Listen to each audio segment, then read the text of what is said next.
What's your homeowners association horror story? Until a recent coup, our HOA was run by some of the pettiest people alive. Some of their hijinks over the years included sending us a nasty letter telling us that we were in violation of their covenants due to bare places in our lawn. We were in the midst of totally replacing the sod in our yard as part of a landscaping plan the HOA approved. Sending us a violation letter because the trash can had not been moved back inside until 10 minutes after the deadline, 6 PM, on trash pickup day, because no one has a commute or an emergency or works different hours than the HOA board members. This was sent with a time-stamped photo of the trash can. And my personal favorite, sending us a violation letter that we needed to replace our mailbox because it was damaged and we would be fined $25 a day until we did so. The mailbox was fairly new, so I went out to look at it. It was absolutely covered with bird poop. Cleaned it off and noticed that there was no damage. Shrugged and emailed the HOA that the problem was rectified. They came out to verify that it was, and I got another letter. More bird poop. A few hours of observation revealed that a hawk was perching on the mailbox stalking a chipmunk that was living in the garden around our mailbox. So I went to the garden store and got a bottle of predator pea stuff that scares away small animals and sprinkled it around the mailbox, causing the chipmunk to relocate. Problem solved. Sadly, I did not send the HOA an envelope full of the stuff. Tell us about the coup. We need it in this thread. I was written up for having my hose on the ground while I was in the process of installing the thing to hang the hose on. They literally came by when I stepped inside. My neighbor was also written up for having a box on his porch. It was an Amazon package that had been delivered that while he was at work. Our board was old women had too much freaking time on their hands. Go spray paint their windows facing your house at night so they can't spy on you. Not my story, but a friend's. The HOA had an issue about a painting inside the house. It could be seen through the front windows and they didn't like it for some reason. We were the first house in phase 2 of our subdivision. The developer got lazy and didn't file covenants for P2 until 2 months after we closed. Technically we are not subject to any restrictions. I troll them mercilessly. FB post goes out about no burning trash. Time to light a fire. Second post comes out with VP threatening that he will come put out a fire at your house. Luckily it was freezing cold, so I lit a fire and reported myself at about 10 PM. Suggested he come put it out. I could go on and on and on. I hate HOAs. I, for one, vote that you go on and on. We've been out of internet and cable since Christmas and it doesn't look like we will get it back until the end of the month since our HOA will deal with the lowest bidder. So it was a new community and my family just bought a house. So once all the other houses got built, this lady says she is going to start the HOA as per our agreement in the contract. So they call for a block party. No one shows up. A month later another gathering at their home. No one shows up. 6 months pass by, call for a meet and greet at the community mailboxes. No one shows up. 2 months later we get a letter asking for dues. Us and our neighbors next door and across the street talk about no one paying and we spread the word to our other 30 neighbors and the HOA died. Haven't heard from them in a few years. No money, no power. Not a HOA, but the renter's agent guy sent me a letter on November 29th saying I had to pay a $100 noise complaint fee because I was up walking around at night. I am a big guy and live on the second story of this small apartment complex. The letter stated that the fee was due by November 26th or else more fees would be applied. It was dated November 29th. Checked my lease to see if they could even charge me the fee, and it said that if police were called, a fine of up to $100 per incident may be issued. Police were never called, just my elderly downstairs neighbors calling the agent and complaining. So a friend of mine's old boss, dude built a successful HVAC supplier, still had his first car, etc. Didn't give a crap about spending the money he has been making. Wife wanted a fancy house, so he bought a McMansion kind of place in the suburbs. New house, so the trees are young. One doesn't survive the winter, so he takes it out. HOA says you have to replace it. He says no, and one day he gets home and there's a new tree in the front yard and a bill in his mailbox. They go back and forth and eventually all his trees are uprooted and lying in the street. So he takes them to court and tells his lawyer to drag it out until legal fees bankrupt the HOA. Then he replaces all the trees, including the first one that started it all.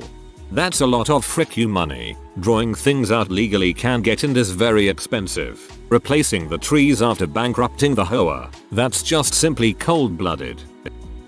Most recent one was this year. They sent a letter saying no Christmas decorations until 12/1, and they all had to come down before 1/3. They also sent a wall list of forbidden ornaments, including anything inflated or not in keeping with the spirit of the season. So basically all the light-hearted funny ornaments. Look out the window, kids, it's the Grinch's sad fricking cave. Anyway, we had beautiful weather on Black Friday, but had to wait until things got cold again before we could get out there and put up lights. Then, after New Year's Day, we had exactly 1 day to take down all our lights, and the wind chill was -25. Naturally we decided frick that, there's no way they bill anybody for this, and opted to just leave the lights unplugged. We got a bill before 10 AM on the 3rd.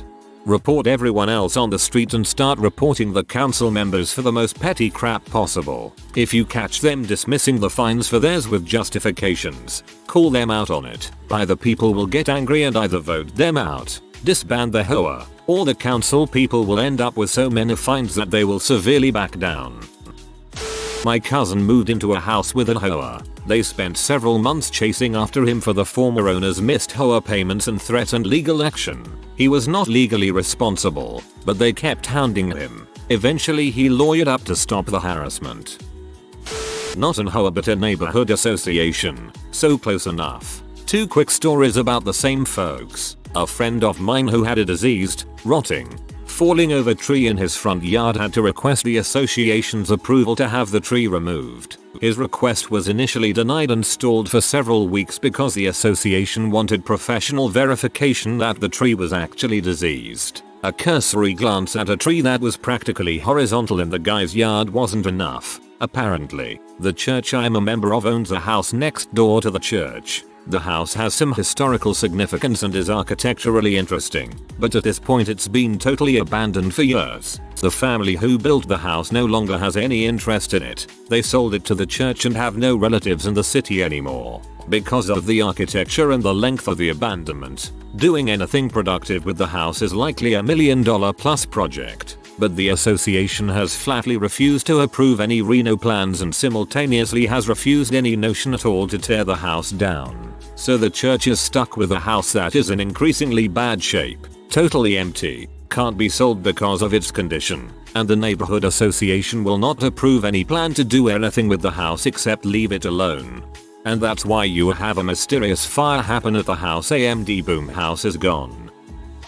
My HOA had a Christmas incentive. If you could catch a neighbor on camera not picking up their dog's mess, you would get a monetary reward. The neighbor was fined $100. HOA kept $50 and the person who turned them in got the other $50. There was an episode of The X-Files called Arcadia in which a monster made out of garbage killed everyone who violated HOA rules. I've been scared of them since the late 90s. It's also a fantastic comedic episode. Mulder and Scully go undercover as a married couple named Rob and Laura.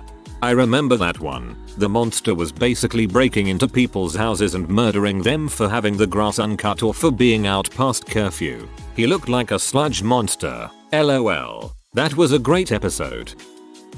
They towed my car from my driveway.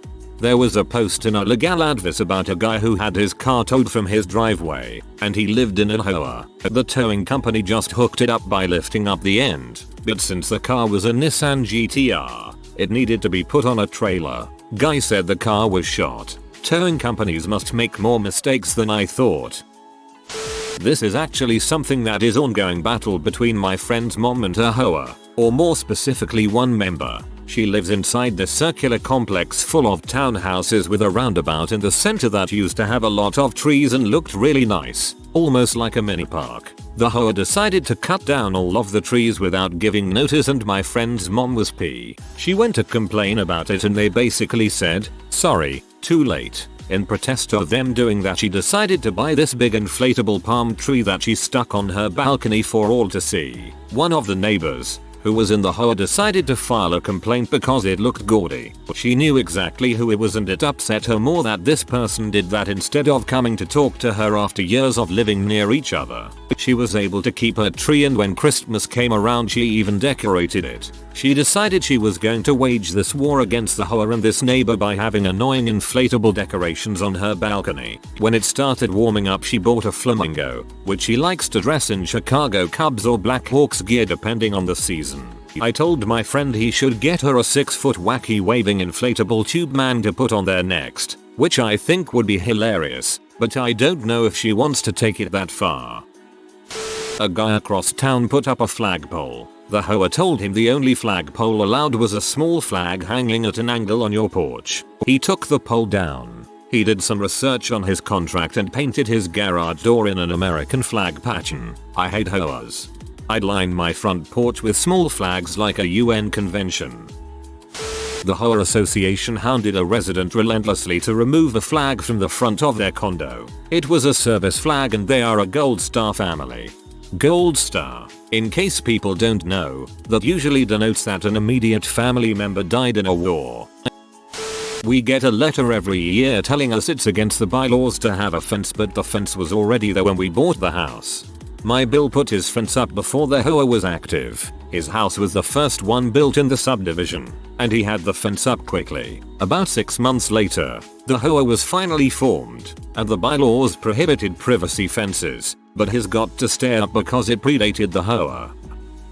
Little late, but here goes, and it's not my story but my dad's. When I was real little, my parents owned a house in Florida that was part of an HOA. Behind the house was a lagoon or pond or whatever, and the backyard went right up to it. Basically the backyard ended at a little slope that went right down into the water. One day my parents got a notification from the HOA that the grass in the back was unkempt and this was a violation and there would be a fine if he didn't cut it. What they meant was the grass on the slope into the pond needed to be cut, even though that wasn't part of the property. My dad said whatever, broke out the lawnmower and got to work. Just as he was finishing up, a huge freaking alligator comes rushing up out of the water. My dad does the only thing logical. He lets go of the mower and runs. The mower rolls down the slope, hits the alligator, pee it off most likely, and sinks halfway into the water. My dad leaves it there cause he ain't going to mess with no scaly death machine. A week or so later another notice arrives. This time about yard tools being left out, the mower in the pond surrounded by agitated miniature water dragons. And, yes, there was a fine. Dad said, frick em, and refused to pay the fine or any HOA dues ever again, and they added monthly fines for non-payment. Made a point of specifically never paying the HOA every month when he gave the mortgage to the bank. The bank didn't care since they got their money. Who cares about some crappy board? About a year later when my parents sold the house, the HOA came to collect. Guess what my dad said? That's right, he said, frick off. Take my payment out of the lawnmower if the gator lets you. Then they drove off into the sunset. As far as we know, the lawnmower is still there in the water, guarded by scary dinosaurs. When we first bought our house, dues were $195 a month. 2 years later they raised it to $300. The very next year they raised it to $400. So basically in less than 5 years they raised dues by 100%. Not a HOA story because I live in a small country town, but here's one about our neighbors. My boyfriend at the time, now married, and I had a house on about 1.5 acres and had a tiny little pile of broken branches from a recent storm that had come through. We decided to burn them and sit outside, drink a beer, and listen to music turned way down. It was about 10 p.m. The fire was almost the size of a small charcoal grill, and the music was so low we forgot it was even on. All of a sudden, we're being spotlighted from the road. Turns out, our neighbors had called 911 on us saying we had an obnoxiously loud party going on that had a raging fire and it was getting out of hand. Keep in mind, it was just the two of us. 3 small fire trucks, 2 ambulances, and 4 cop cars later. All of the first responders were sitting around the fire with us hanging out. Our neighbor just about had a heart attack, which would have been good timing since the paramedics were hanging at our house. The president of our HOA was the typical retired military guy who loved to order people around. He would walk the neighborhood with a video camera and harass people who would be too scared of the video to defend themselves. Every possible violation, no matter how small, was a huge personal affront to him.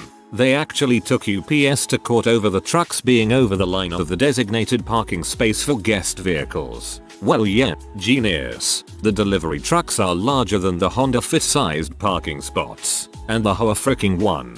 Our condo had a ridiculously small driveway. I'm talking like 3 feet. The rules said you could not wash your car in the street. If I angled my small car just right, I could have some of it outside to keep the water off the stuff in the garage. Well, apparently the bumper was like 1 stroke to over the curb. The lady across the street ratted me out to the president, who promptly showed up, camera in hand, to chide me for this egregious act and ordered me to pull my car further into the garage. I was so happy to get out of that place. What threats do HOAs have over their homeowners if they don't comply with their ridiculous rules? Certainly they can't call the police. Do they threaten them with fees, eviction, treating them rudely? I am a college student, so I stay on campus most of the year and go home in the summers. I got pretty bored at home, so I set up a basketball hoop in my driveway. I played daily throughout the summer, and when classes started again I went back to campus. In the fall my dad gets a letter from the HOA stating that if he doesn't take down the rim, he will get fined daily. My dad didn't feel like arguing, so he took my rim down. When I came back home for winter break, I went to a meeting and asked them for answers. They told me a basketball hoop is not the image they want our neighborhood to represent. When I threatened them with legal action, they relented and allowed me to put back the hoop. My break ended last week, so I moved back to campus, and my dad received another letter from the HOA. This time the letter said a basketball hoop will only be allowed to be kept as long as someone uses it at least once a week. I cannot drive home every week just to play on my driveway, so once again my dad was forced to take down the rim. Now when I go back home for the summer break, I have to rebuild my hoop all over again. Dad takes 1 shot at the basket on his way to work every Monday. Problem solved. They were annoying my mom to repaint our house because the color was looking faded. We had it painted 5 years prior, and although it was yellow and had faded a bit, it didn't look bad at all. Well, my mom finally gave in and spent $3,000 to $7,000. I was younger and don't remember the price, getting the house repainted. 2 days later we get a letter in the mail saying we don't need to paint our house anymore. Needless to say, she was freaking pee. Yep, didn't need to paint your house because you'd already had it painted. The broadband connection in my development is super slow. I found a company that would be willing to make 1 gig fiber to every apartment for a fixed fee of £5,000 total, not each, as long as we could find 20 homes who would sign up to their package. I found 80 homeowners who wanted it. I also found studies online that showed that increasing the broadband speed from 8 megabits per second to 1000 megabits per second would have a significant impact, like an increased £10,000 each, on house prices. HOA refused it because we have a lot of retired people here who will be confused by it. They then tried to introduce parking controls in the whole area, in contravention of both the freehold and the lease, and started trying to fine people £100 for having guests after 7 PM or for not displaying a parking permit again. The permits were a contravention of the lease. They tried to fine me. I wrote to the other 200 owners explaining that I'm a barrister, highlighted the provisions in the lease, and explained how the management company had overstepped the bounds of the lease. Company tried to sue me for the £100 under some parking contract that they believed they had created due to putting up some signs. They lost. I then demanded an AGM, as all leaseholders are also shareholders in the freehold of the property and thus, the management company, and demanded a board resignation, or board elections, which were required under the Articles of Association, but hadn't been held in a decade. All 3 directors were fired and we appointed a couple of accountants and professional property managers who live on the estate to take over. The director of the board was in floods of tears. She's a 70-year-old woman whose dad built the estate, and who had lived there her entire life. It was everything to her, but she was clueless. We now have 1 gig broadband.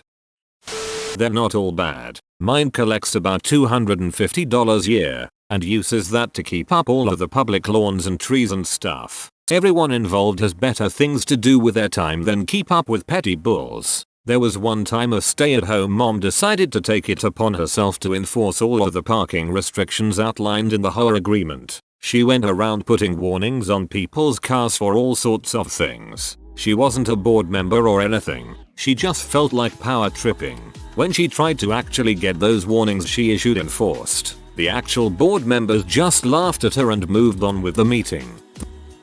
So, back a decade or so, and it's my first year in small town American suburbia. I'd immigrated to about a year or two before, from a rougher corner of a far larger city. This was like a whole other world, equal parts cool and baffling, with really great neighbors who had odd customs. It was a good life. Anyhow, a few months after we moved into our first real suburban home, this total stranger comes knocking on the door to talk with me about our HOA responsibilities. But seemed weird to me. I've rented apartments my whole life long. All I know about HOAs is they probably fine you if you don't paint your fence. To the best of my knowledge, our street had no HOA. Also, our house had no fence. Anyway, this guy wanted us to pay our back dues. And of course, I tell him that we don't appear to be members. Does he want to send us some literature? This works on Jehovah's sometimes. Maybe it'll get rid of him too. Frick no, he does not want to. He would like the dues.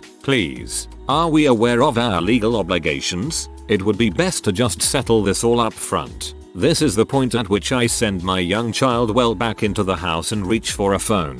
Because it sounds like a shakedown, you know? But it sounds like a shakedown from a movie script, the kind of thing people think other people say. And then comes the best part. I'm from Chicago, he tells me. This is small town tourist Arkansas. Okay, but I'm from Chicago, he says. You know how we do things, right? We get stuff done. And then BSP. So you understand that at this point I'm trying not to openly laugh. Yet, he's pretending to be a freaking Chicago mobster. Like something out of the Untouchables. Was that Chicago? I get my mob stuff mixed up. I can hardly believe he's real. Anyways, I tell him that this isn't even our house. Corporate owned. See, I tell him that I understand he wants dues and whatnot, but I'm honestly not certain that corporate has signed on for this and, really, would he like to send some literature? Perhaps he'd like his lawyer to speak with corporates, so that everyone's clear on what's happening here? I could make a phone call if he'd like to speak with someone himself.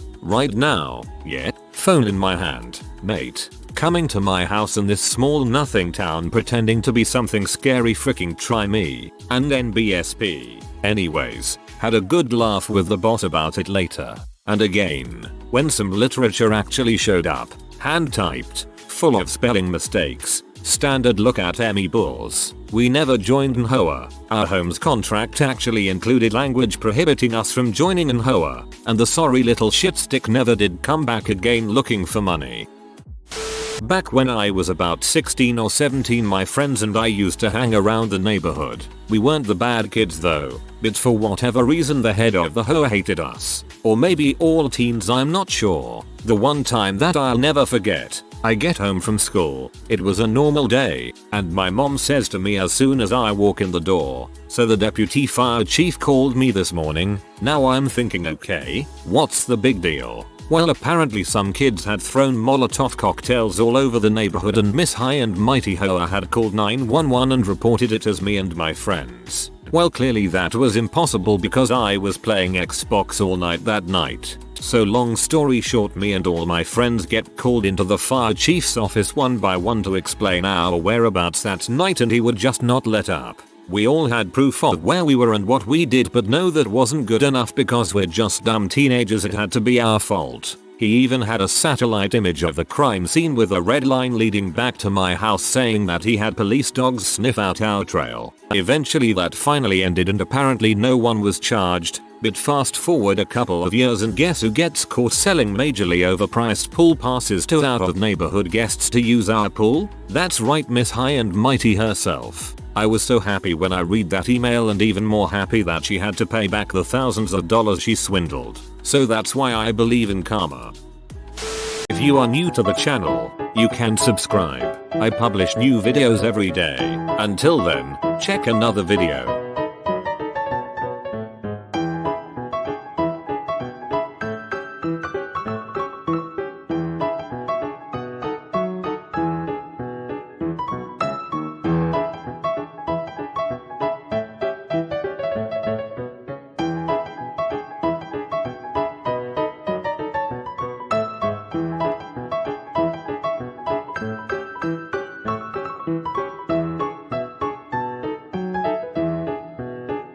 Bye for now.